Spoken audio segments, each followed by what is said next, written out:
Hello everyone, আমি আজকে একটা রেসিপি নিয়ে চলে এলাম। সেটা হলো বাড়িতে বানানো স্যান্ডউইচ, পাউরুটি দিয়ে বানানো স্যান্ডউইচ। তোমরা দেখতে পেলে আমি প্রথমে আলুর ছাল ছাড়িয়ে নিলাম।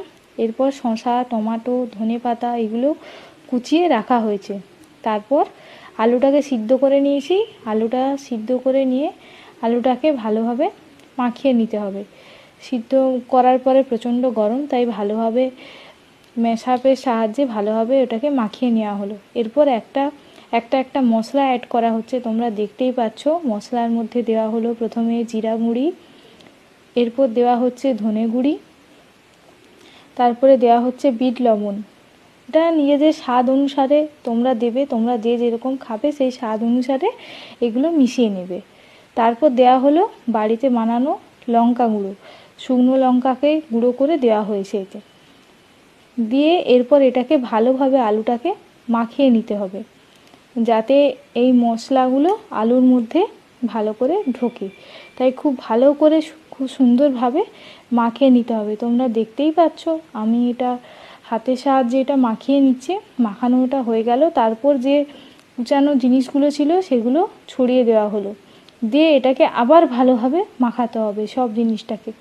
মাখিয়ে এবার একটা পাউরুটি নেওয়া হয়েছে। এবার পাউরুটির ওপরে ওই আলু মাখানোটা সুন্দরভাবে দেওয়া হচ্ছে, দিয়ে তার উপরে একটা পাউরুটি বসিয়ে দেওয়া হলো।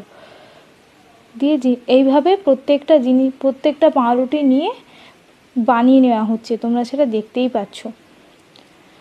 পাশে আলু মাখাটা রয়েছে, একটা পাউরুটি বানিয়ে নেওয়া হচ্ছে। এটা খেতে খুবই টেস্টি হয়। তোমরা দেখলে যে সবগুলো বানানো হয়ে গেছে।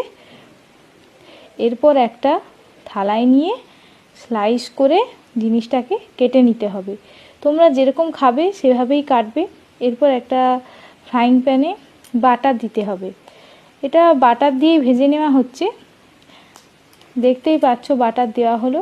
দিয়ে ফ্রাইং প্যানটায় ভালো করে বাটারটাকে চতুর্দিকে ভালোভাবে যাতে ভালোভাবে ভাজা হয় ওই জন্য গোল গোল করে ঘুরিয়ে নেওয়া হচ্ছে। এরপর যেটা বানিয়ে রাখা আছে পাউরুটি সেটাকে দিয়ে দেওয়া হলো। এবার একটা চামচ দিয়ে ভালো করে লো টু হাই ফ্লেমে এটাকে বানাতে হবে।